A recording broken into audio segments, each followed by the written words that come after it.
Wassalli ala Sayyidina Muhammad wa ala ali Sayyidina Muhammad. Bapak-bapak, ibu-ibu, jamaah fardu Jumat, insyaallah semuanya dimuliakan Allah Subhanahu wa taala. Amin ya rabbal alamin. Ujian pertama berhadapan dengan azar. Ujian berikutnya berhadapan dengan penyembah bintang. Datang lagi ujian berhadapan dengan penyembah berhala. Datang lagi ujian diberikan Allah Subhanahu wa taala masa penantian untuk punya anak. Ujian kelima. Menikah dengan Sarah tidak punya anak. Menikah lagi dengan Hajar tidak juga punya anak. Sampai akhirnya setelah berumur 86 tahun barulah diberikan seorang anak. Anak itu bernama Ismail alaihi salam. Ujian kelima, kelanjutan dari khutbah Jumat. Inilah khutbah Jumat yang terpotong bersambung setelah sholat Jumat. Ujian yang kelima adalah anak yang sudah lahir tadi mesti berpisah dengan bapaknya, harus diantarkan ke tempat yang jauh dari Palestina. Lebih kurang jaraknya 1500 km. Ini pelajaran bagi jamaah yang kebetulan tugas meninggalkan anak istri karena PNS, siap kalau lulus diletakkan di seluruh Indonesia. Kebetulan di Tenggarong, suaminya bertugas di Sorong, Papua. Nah, ini dia mesti banyak-banyak menyebut nama Nabi Ibrahim, kama sallaita ala Ibrahim, kama barakta ala Ibrahim wa ala ali Ibrahim. Kenapa? Karena Nabi Ibrahim berpisah dengan anaknya Ismail alaihissalam. Askantu min dzurriyyati, aku tinggalkan anakku fi wadin, di suatu lembah, ghairi dzi zar'in, yang tak ada tanaman, inda baitikal muharram, di samping Baitullah. Kalau ada orang meninggalkan anak istrinya di tanah kebun yang cantik, indah, kolam ikan, itu biasa.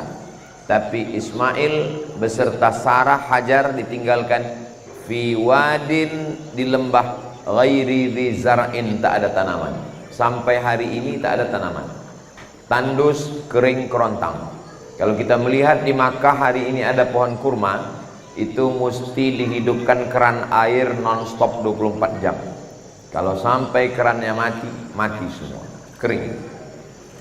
Sampai di samping Baitullah. Lalu kemudian Nabi Ibrahim mau pulang ke Palestina. Disitulah Sarah, Hajar bertanya. Dipegangnya ujung jubah Ibrahim. Allahu amaraka bihadza, apakah Allah yang menyuruh engkau melakukan ini wahai Ibrahim? Nabi Ibrahim menjawab dengan satu kata, na'am. Hajar melepaskan ujung jubah Ibrahim. Apa kata dia? Idzan lan yudayyi'ana, kalau memang Allah yang memerintahkan, dia tidak akan menyia-nyiakan kami di sini. Apa yang terjadi? Sampai hari ini tempat termahal di dunia, tanah yang paling mahal di dunia bukan Las Vegas, tempat judi di Amerika. Tanah paling mahal di dunia bukan Tokyo. Tanah yang paling mahal adalah tanah tempat Nabi Ibrahim dulu meninggalkan Ismail dan Hajar. Di tempat yang tak ada tanaman, di tempat yang tak ada lumut, Allah Subhanahu wa taala Maha Kuasa. Innama amruhu idza arada syai'an ayaqula lahu kun fayakun. Kalau engkau meninggalkan kami di sini wahai Ibrahim, maka yang meninggalkan kami ini pencari rezeki. Yang meninggalkan kami di sini ini yang mencari rezeki. Sedangkan yang memberi rezeki tetap berada bersama kami di sini. Maka apa yang perlu dikhawatirkan? Ditinggalkan suami, pencari rezeki. Sedangkan yang menetap bersama kami di sini adalah yang memberi rezeki. Keteguhan seorang istri. Makanya bunyi selawatnya, kama shallaita ala Ibrahim wa ala ali. Ali itu maksudnya anak dan istri. Kama barakta ala Ibrahim wa ala ali Ibrahim, maksudnya anak dan istri. Ibrahim itu bukan cuma dia saja baik, anaknya baik, istrinya pun baik. Mudah-mudahan adik-adik kita yang belum menikah diberikan istri yang solihah solihah. Yang bilang amin yang belum nikah aja. Yang mudah nanti diaminkan, bahaya itu. Nah, ketika itu terjadi, Nabi Ibrahim alaihissalam pulang ke Palestina, tinggal Hajar. Air tidak ada, kering kerontang, persediaan putus. Hajar sebagai istri seorang nabi, suaminya Ibrahim nabi, anaknya Ismail nabi. Inilah perempuan yang paling hebat, suaminya nabi, anaknya nabi. Carilah nabi-nabi yang lain, tidak banyak yang seperti itu. Suaminya nabi, anaknya nabi, tapi dia tidak mengangkatkan tangan ke langit minta air. Hajar perempuan yang luar biasa. Dia tidak berkata kepada Allah, ya Allah, aku istri nabi, aku ibu nabi, suamiku Ibrahim nabi, anakku Ismail nabi, kenapa aku ditinggalkan di sini? Dia tidak mengeluh. Dia berjalan ke atas bukit Safa, tidak ada air. Dia berjalan ke atas bukit Marwah, juga tidak ada air. Berjalan ke atas bukit Safa dan Marwah ini, itu yang disebut dalam ibadah namanya sa'i. Sa'i artinya usaha. Jangan pernah berhenti berusaha, walaupun engkau seorang perempuan sebatang kara di tengah gurun pasir yang tak ada tanam-tanaman, dia tetap berusaha. Apa yang terjadi? Di atas bukit Safa tidak ada air, di atas bukit Marwah tidak ada air. Bolak-balik, bukan dekat, 500 meter. Safa, Marwah, Marwah, Safa, 500 meter. Jadi kalau kita sa'i, Safa, Marwah, Marwah, Safa, Safa, Marwah, 3,5 kilometer. Panjang umur, murah rezeki, mudah-mudahan sampai kita ke Safa Marwah. Ternyata Allah mau kasih air bukan dari tumit Hajar yang pandai berjalan. Allah mau kasih tahu kepada kita semua yang merenungkan nama Nabi Ibrahim alaihissalam, bukan dari hasil usahamu itu rezeki datang, bukan dari kakimu yang kokoh tegak berdiri berlari, bukan dari situ air itu datang. Air itu justru datang dari tumit anak kaki yang belum pandai berjalan. Air Zam-Zam keluar dari tumit Ibrahim, tumit Hajar, atau tumit Ismail? Ismail yang belum pandai berjalan. Begitu dia lihat air, dia berkata Zam-Zam. Zam-Zam artinya berkumpul. Berkumpullah wahai air, berkumpullah, berkumpullah. Akhirnya air itu berkumpul lebih 3000 tahun lamanya. Nabi Ibrahim pindah dari Babilonia, Irak, ke Palestina tahun 1800. Sekarang tahun 2024. 1800 tambah 2024. Kalau tuan pergi ke Tanjung, jangan lupa membawa kawan. Memang susah diajak berhitung kalau jamaah belum makan.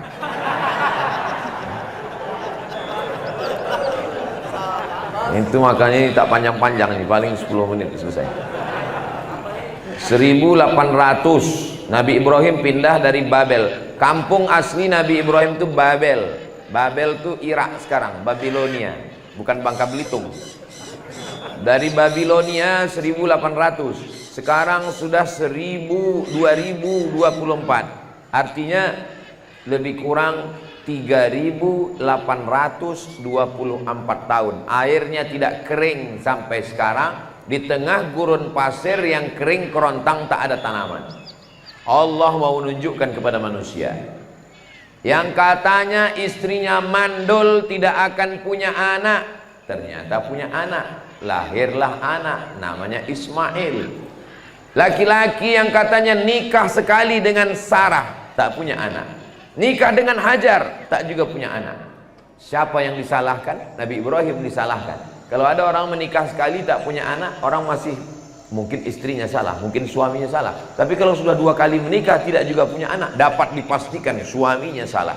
Tapi ketika Allah mau menunjukkan apa yang terjadi, istri yang sudah divonis tidak akan punya anak, akhirnya melahirkan anak, dan suaminya ketika itu berumur 99 tahun. Jarak antara Ismail dengan Ishak 13 tahun. Umur Nabi Ibrahim ketika Ismail lahir 86 tahun. Ketika Ismail berumur 13 tahun, lahir adiknya bernama Ishak.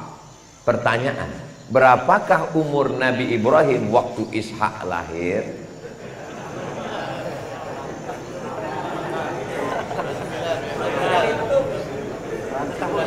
Kalau membeli tasbih kayu koka, berikanlah ke kawan-kawan. Memang susah diajak matematika kalau jamaah belum makan. 99 tahun. Di mana kami bisa lihat angka ini Pak Ustadz? Lihat dalam tafsir Abul Fida Ismail Ibnu Katsir. Makanya renungkan sejarah Nabi Ibrahim. Kenapa Ustadz cerita Nabi Ibrahim sejak khutbah tadi sampai setelah Jumat Nabi Ibrahim? Karena sekarang jamaah sedang pergi melaksanakan ibadah haji. Orang kalau cuma punya uang pergi haji umrah, tidak merenungkan cerita kisah Ibrahim, pulang dari sana dia nggak dapat pelajaran apa-apa. Pulang dari haji pas ditanya, gimana Pak Haji di sana? Panas. Gimana haji kemarin? Mutar-mutar, lari-lari, lempar-lempar. Dia tidak memahami apa kisah di balik pelajaran kehidupan Nabi Ibrahim alaihissalam. Makanya sebelum berangkat ke sana itu ada istita'ah namanya. Pertama, man istata'a ilaihi sabila, kemampuan ongkos biaya. Yang kedua, kemampuan sehat badan. Yang ketiga, kemampuan ilmu pengetahuan. Yang keempat, kemampuan untuk mengamalkan.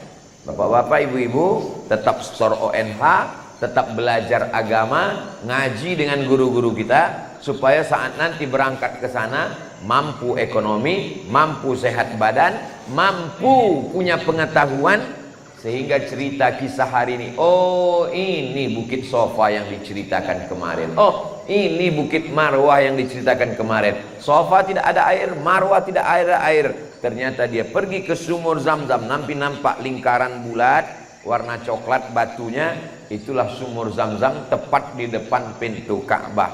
Saya berangkat haji tahun 1992 bulan Mei. Sekarang 2024 bulan Mei. Saya berangkat tahun 1992 kelas 2 SMP. Waktu itu masih ada tangga turun ke bawah. Turun ke bawah, ada sumur Zam-Zamnya bisa dilihat. Ada sumurnya, pipa dipasang ke dalam. Sekarang sudah tidak ada lagi, ditutup karena dianggap tangga ke bawah ini menghalangi untuk orang tawaf. Tapi itu tidak mengurangi pengetahuan kita, karena tetap diberikan dia bulatan khusus sebagai penanda bahwa di bawah itu adalah sumur Zam-Zam. Apa pelajaran dari sini? Semua mulut manusia mengatakan kau tidak mungkin punya anak. Walaupun kau nikah lagi tidak akan mungkin punya anak. Tapi kalau Allah berkehendak, apa yang terjadi? Anak pinak turun menjadi nabi-nabi. Nabi Ibrahim punya anak namanya Ismail. Ismail turun ke bawah. Itulah dia Sayyidina Muhammad sallallahu alaihi wasallam. Punya ayah namanya Abdullah. Abdullah punya ayah namanya Abdul Muttalib. Abdul Muttalib punya ayah namanya Hashim. Hashim punya ayah namanya Abdi Manaf. Abdi Manaf punya ayah namanya Qusay. Keturunan dari Adnan, keturunan dari Ismail, anak kandung dari Ibrahim alaihi salam, yang katanya tidak punya anak. Dan sampai hari ini orang bangga mengaku, kamu siapa? Saya keturunan Nabi Muhammad sallallahu alaihi wasallam. Kalau keturunan Nabi Muhammad berarti keturunan Nabi Ibrahim. Ini yang di hadapan saya ini, saya yakin semuanya ini pun keturunan Nabi Adam. Kalau ada yang tidak mengaku keturunan Nabi Adam, berarti keturunan monyet. Bukan kata saya, itu kata Charles Darwin. Teori evolusi yang tidak betul sama sekali, bertentangan dengan ayat Al-Quran. Itu dari jalur Ismail. Dari jalur Sarah melahirkan anak namanya Ishak. Ishak punya anak namanya Yakub. Yakub punya anak namanya Yusuf. Yusuf punya saudara namanya Yahuza. Cucu cicit keturunan Yahuza, itulah dia Yahudi. Sarah punya anak namanya Ishak. Ishak punya anak namanya Yakub. Yakub itu namanya dua, satu Yakub, satu Israel. Maka anak cucu Ishak disebut dengan Yakub. Anak cucu keturunan Yakub disebut dengan Bani Israel. Bani Israel ada yang beriman, perempuan masuk Islam, menikah dengan Nabi. Jadi istri Nabi itu ada yang keturunan dari Yakub. Itulah perempuan namanya Sofiyah binti Huyai bin Akhtab. Orang Yahudi ini ada yang masuk Islam. Ketika Nabi datang ke kota Madinah, tala'al badru alaina min saniyatil wada. Orang melihat dari jauh. Ini laki-laki orang Yahudi namanya Husain.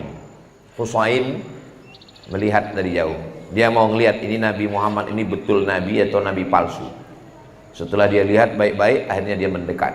Sampai mendekat dia tanya beberapa pertanyaan. Habis itu dia yakin, dia bersyahadat. Dialah Yahudi pertama yang masuk Islam. Asyhadu an la ilaha illallah wa asyhadu anna Muhammadan Rasulullah. Namanya Husain. Namanya diganti Nabi menjadi Abdullah bin Salam. Setelah itu dia masuk ke rumah Nabi. Datang orang Yahudi. Nabi bertanya, kalian kenal dengan Husain? Kata orang Yahudi, Husain ulama kami, bapaknya ulama kami, dia orang suci kami. Husain keturunan orang mulia, bapak moyangnya orang mulia. Kata Nabi, Husain sekarang berada di rumah saya dan dia sudah masuk Islam. Apa kata orang Yahudi? Husain penjahat kami, bapaknya orang paling jahat, nenek moyangnya pun paling jahat. Orang Yahudi begitu cepat beralih. Kalau dia pengikut Nabi Muhammad, maka dia amat sangat benci. Husain masuk Islam, Ka'bul Ahbar masuk Islam. Mereka yang puncaknya imannya, benar keyakinannya, mereka akan bersyahadat asyhadu an la ilaha illallah wa asyhadu anna Muhammadan Rasulullah. Sampai masanya falamma balagha ma'ahu sa'ya, ketika anak ini sudah remaja, datang ujian lagi. Ujian tidak punya anak, sudah. Berpisah dengan anak, sudah. Ini yang paling berat. Anak mesti disembelih. Ya bunayya, wahai anakku, inni ara fil manam, aku lihat dalam mimpiku, anni azbahuka, aku menyembelih lehermu. Fanzur madza tara, apa pendapatmu? Bapak, kalau mau mengalami seperti yang dialami Nabi Ibrahim, pulang dari sini ambil pisau. Ya bunayya, wahai anakku, inni ara fil manam, aku lihat dalam mimpiku, anni azbahuka, aku menyembelih lehermu. Anak bapak akan bilang, tunggu sebentar ya Pak. Mau kemana? Ke tempat Pak Sukardi, Pak polisi. Pak polisi. Nabi Ibrahim alaihissalam ketika dia katakan itu kepada Ismail, apa jawab Nabi Ismail alaihissalam? Ya abati. Kalau ya abi itu biasa, ya abi wahai ayah. Ada yang lebih lembut lagi, ya abati wahai ayahanda. If'al ma tu'mar, laksanakan perintah Allah. Satajiduni insyaallahu minas sabirin. Insyaallah engkau dapati aku termasuk anak yang sabar. Kenapa Nabi Ibrahim diberikan anak yang sabar? Karena Nabi Ibrahim sabar menghadapi ayahnya Azar. Kenapa Nabi Ibrahim diberikan satajiduni insyaallah minas sabirin? Kenapa anak yang sabar? Karena Nabi Ibrahim sabar menghadapi ayahnya Azar. Ayah yang dulu sabar menghadapi ayahnya akan diberikan anak yang sabar. Makanya bapak jangan adukan anak bapak ke ustaz. Nanti bapak sakit hati. Pak Ustaz, anak saya ini kok bandel. Ya kau dulu lebih bandel ke bapak kau. Ya?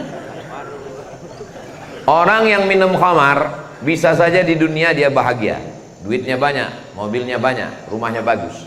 Orang yang berzina, mohon maaf, bisa saja hidupnya di dunia senang karena azabnya nanti di akhirat. Tapi orang yang durhaka kepada orang tua pasti akan mengalami di dunia. Orang yang pernah melawan ayahnya, melawan ibunya, dia tidak akan pernah mencium kebahagiaan.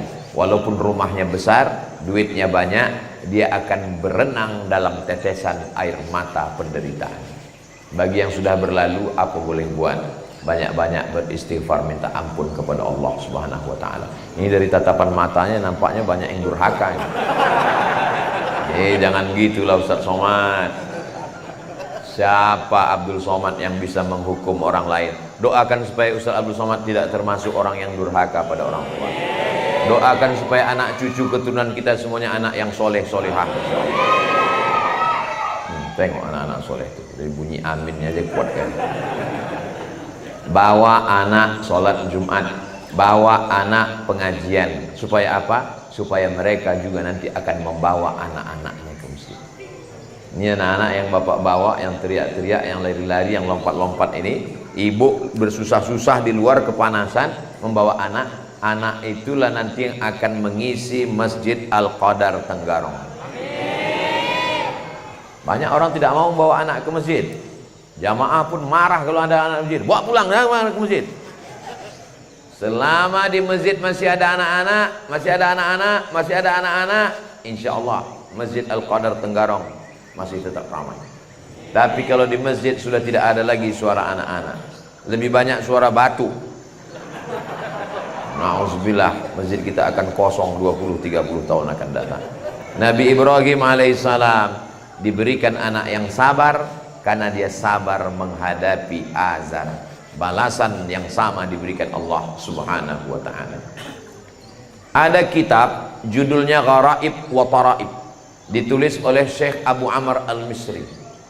Ketika itu dalam kitab Gharaib wa Taraib Sa'ah wa Sa'ah sudah diterjemahkan ke dalam bahasa Indonesia, judulnya Semua Ada Saatnya. Nama penerjemahnya Abdul Somad.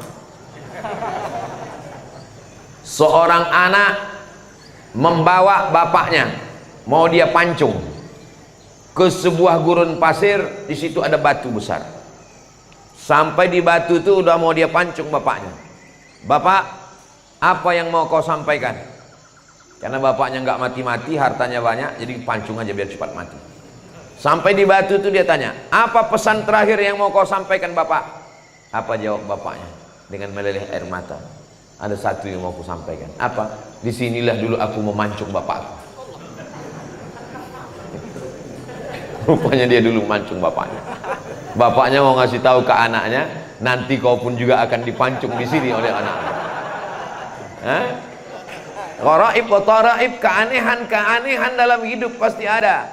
Muliakan ayahmu, muliakan ibumu, muliakan ayahmu, buat mereka seperti raja-raja.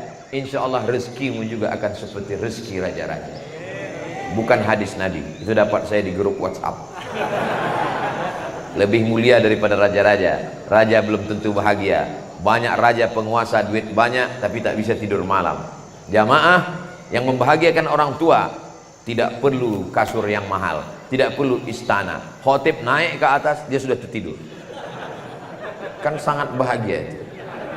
Betul apa tidak? Betul pula kata Bapak. Nabi Ibrahim alaihissalam mendapatkan anak yang soleh. Watallahu lil jabin, diletakkannya di atas altar. Pisau itu sudah sampai ke leher Ismail alaihissalam. Nabi Ismail merasakan dinginnya pisau itu di dalam. Ini tempat yang sangat sensitif. Kita kalau mau merasakan musim dingin, musim panas, rasanya dingin. Kalau mau merasakan batu itu betul batu atau bukan batu, dirasa di sini, dingin atau tidak? Dingin. Bapak Ibu kalau mau merasakan perasaan Nabi Ismail, pulang dari sini, pergi ke dapur, ambil pisau, letak. terasa dinginnya di sini. Tinggal ditarik sedikit saja putus. Ketika dia akan menarik itu, apa kata Allah?